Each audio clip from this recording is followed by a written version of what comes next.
All right, sports fans, how's everybody out there doing? William Martin coming at you one more time here on YouTube with another edition of the 300 Pounds of Sports Knowledge Podcast. As I am talking about all things leading up to the start of the 2024 college football season, I want to take this time out right now to talk about some guys that should be but definitely are on my radar in regards to winning the Heisman Trophy, or at least being in the conversation to be Heisman Trophy winners for this year. I want to start off with Shedeur Sanders, the quarterback out of Colorado. And yes, the Buffaloes went 4-8 last year, but it wasn't because of their passing attack and quarterback Shedeur Sanders. Their offensive line was not good. Colorado could not run the football, and they couldn't stop anybody either. But with that said, last year Sanders completed more than 69% of his passes while also throwing 27 touchdowns. Now, in my opinion, offensively, definitely passing the football, Colorado should be able to fit into the thick of things as they're heading to the Big 12 now. And with that said, I do expect Sanders to have another big season.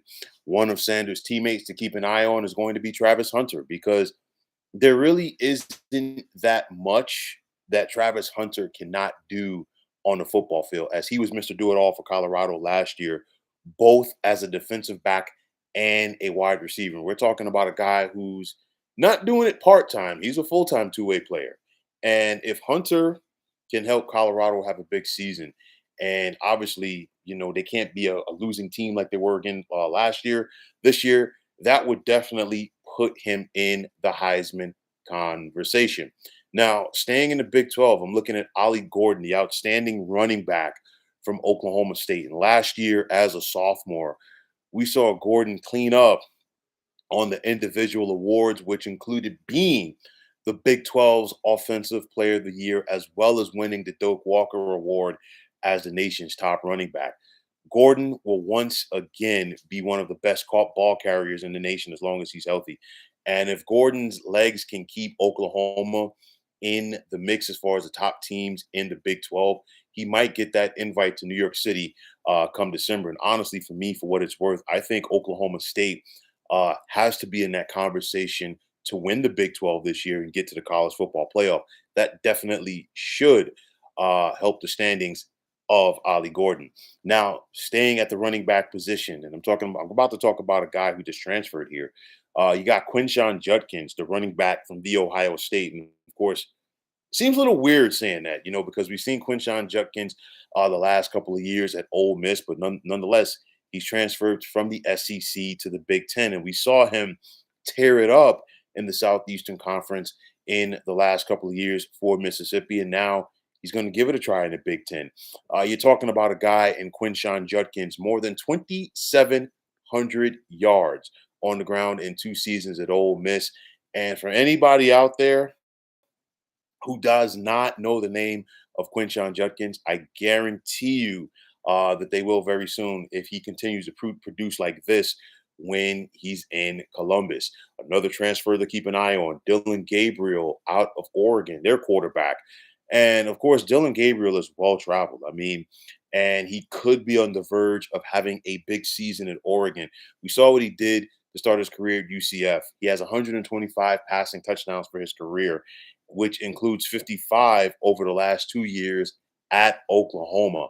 To me, Gabriel was a surprise in the transfer portal last year when he decided to leave Oklahoma for Oregon. But I think, in my opinion, okay, him seeing what happened with Bo Nix going from Auburn to Oregon and then becoming a first round pick, maybe that swayed him. Okay, but nonetheless, Gabriel is a natural leader, and I do believe that he should be able to help Oregon in their transition to the Big Ten. And this is why a lot of people are saying that Oregon can win the Big Ten due to the fact that they have Dylan Gabriel at quarterback.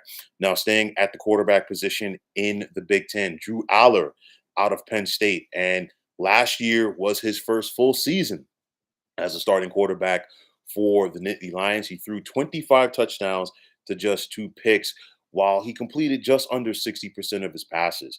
Now, you look at it, there's really nothing flashy about Aller's game, but he goes out there and wins. And if he can take care of business while helping Penn State win on Saturdays and possibly get to the college football playoff, to me, there's really no reason to think that he cannot be a dark horse in this Heisman race. And speaking of dark horses, somebody to keep their eye on. For me, it's Miller Moss, the quarterback out of USC. Of course, he saw limited action last year behind Caleb Williams, which was totally to be expected. But then he had that very strong showing in the Holiday Bowl last December. And I think he can build off of that. And I think he can have a solid season for Southern Cal as they look to make the transition to the Big Ten Conference this year. Sticking at the quarterback position, another guy who transferred, Riley Leonard, the quarterback now for Notre Dame, the former Wake Forest quarterback, pardon me, Duke starting quarterback, excuse me. But last year, in my opinion, I think that Leonard was on the verge of having a solid season until the injuries cut his season short at Duke. Okay. Now he's transferred to Notre Dame. And in my opinion, if he's able to have a similar season in South Bend, like another former ACC quarterback, Sam Hartman, did last year for the Fighting Irish, Leonard could see some Heisman hype coming his way. You got Carson Beck, the starting quarterback for the University of Georgia. And of course, last year was Beck's first year as Georgia starting quarterback as he replaced Stetson Bennett. And honestly, the machine just continues to cruise along for the Bulldogs. And last year we saw Beck replace Stetson Bennett. He was nice, calm, cool, and collected as his only defeat came to Alabama in the SEC championship game. I do expect Carson Beck to, build off of that strong season. He's not going to have Brock Bowers or Lad McConkey this year at tight end or wide receiver, respectively. But nonetheless, I still believe that Beck and Georgia will be a force to be reckoned with.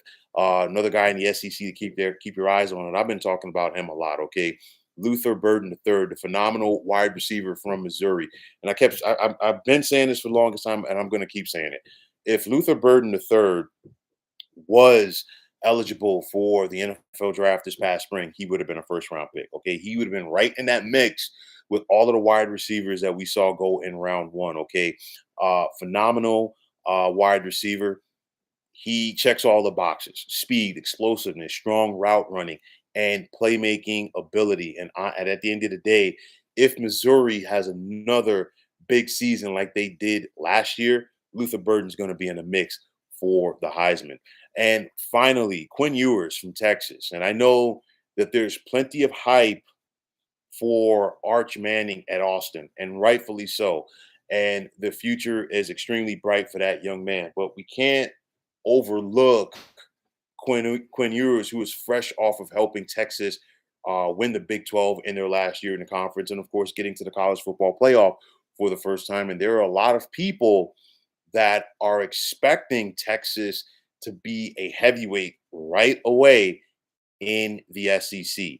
It all comes down for me to see how the Longhorns get adjusted to life in the SEC. But if they're able to pass the test here in 2024, Mr. Ewers is going to have a hand in it. Now, initially, when I did this, I had one of Quinn Ewers' teammates on this list as well.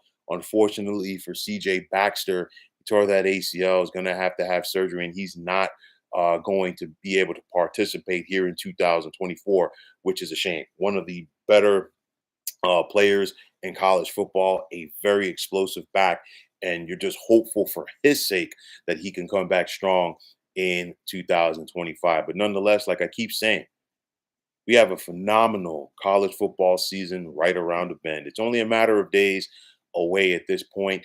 These are just some guys that I feel should be in the conversation to win the Heisman Trophy. If there are some guys that you feel that I missed, please feel free to drop it in the comment box. That's what it's all about. But like I said before, very phenomenal college football season right around the corner. And let's see who has what it takes to be in that mix to win the Heisman this year. So, folks, that is going to wrap it up. And as always, I want to take this time out to thank all of you for tuning into the 300 Pounds of Sports Knowledge podcast here on YouTube. I want to take this time out to thank all of you fine folks out there for tuning in. And if you have not already, please feel free to subscribe to this channel. Now, if you're on the X, formerly known as Twitter, please feel free to follow me at 300 Pounds of Sports. And like I always say, if you follow me, it will be my pleasure to follow you right back.